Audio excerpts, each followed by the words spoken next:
Біреулер Құдайдан бала тілейді. Ол баланы не қылады? Өлсем, орнымды бассын дейді, артымнан Құран оқысын дейді, қартайған күнімде асырасын дейді. Осыдан басқасы бар ма? Балам орнымды бассын демек не сөз? Өзіңнен қалған дүние иесіз қалар дейсің бе? Қалған дүниенің қамын сен жемек пе едің? Өліп бара жатқанда өзгеден қызғанып айтқаның ба? Өзгеге қимайтұғын сенің не қылған артықша орның бар еді? Баланың жақсысы қызық, жаманы күйік. Не түрлі боларын біліп сұрадың? Дүниеде өзіңнің көрген қорлығың аз болды ма? Өзіңнің қылған иттігің аз болды ма? Енді бір бала туғызып, оны да ит қылуға, оған да қорлық көрсетуге мұнша неге құмар болдың? Артымнан балам Құран оқысын десең, тірлікте өзіңнің жақсылық қылған кісің көп болса, кім Құран оқымайды? Егер жаманшылықты көп қылған болсаң, балаңның оқыған Құраны сені неге жеткізеді? Тірлікте өзіңе өзің қылмаған істі өлген соң саған балаң кәсіп қылып бере ала ма? Ахирет үшін бала тілегенің, балам жасында өлсін дегенің. Егерде ер жетсін десең, өзі ер жетіп, ата-анасын тұзақтан құтқарарлық бала қазақтан туа ма екен? Ондай баланы сендей әке, сенің еліңдей ел асырап өсірмек пе екен?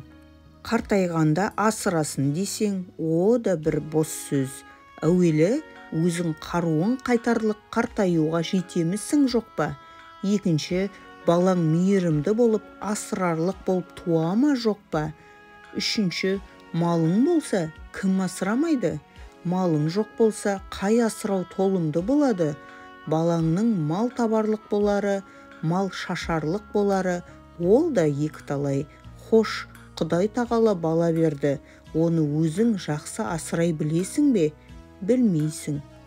Әуелі өз күнәңді өзің көтергеніңмен тұрмай, балаңның күнәсіне тағы да ортақ боласың. Әуелі балаңды өзің алдайсың. Әне оны берем, міне мұны берем деп. Басында балаңды алдағаныңа бір мәз боласың. Соңыра балаң алдамшы болса, кімнен көресің? Боқта деп біреуді боқтатып, кәпір қияңқы осыған тимеңдерші деп оны мазаттандырып, әбден тентектікке үйретіп қойып, сабаққа бергенде молданың ең арзанын іздеп, хат таныса болады деп, қу сұм бол деп, пәленшенің баласы сені сыртыңнан сатып кетеді деп, тірі жанға сендірмей, жат мінез қылып, осы ма берген тәлімің? Осы баладан қайыр күтесің бе? Және мал тілейсіңдер. Неге керек қылайын деп тілейсіңдер? Әуелі Құдайдан тілеймісің? Тілейсің. Құдай берді, бергенін алмайсың. Құдай тағала саған еңбек қылып мал табарлық қуат берді. Ол қуатты адал кәсіп қыларлық орынға жұмсаймысың? Жұмсамайсың. Ол қуатты орнын тауып сарп қыларды білерлік ғылым берді. Оны оқымайсың. Ол ғылымды оқыса, ұғарлық ақыл берді. Қайда жібергеніңді кім біледі? Ерінбей еңбек қылса, түңілмей іздесе, орнын тауып істесе, кім бай болмайды? Оның саған керегі жоқ.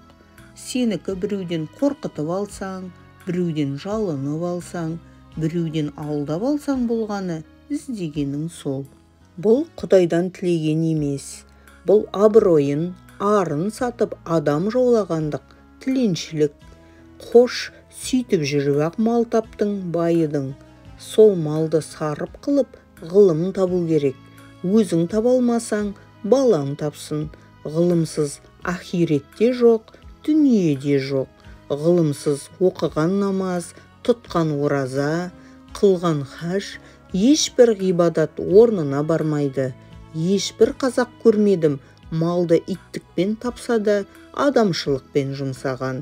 Бәрі де иттікпен табады, иттікпен айырылады. Бейнет, күйігі, ызасы сол үшеуінен басқа еш нәрсе бойында қалмайды. Барында баймын деп мақтанады, жоғында маған да баяғыда мал бітіп еді деп мақтанады. кедей болған соң тағы қайыршылыққа түседі.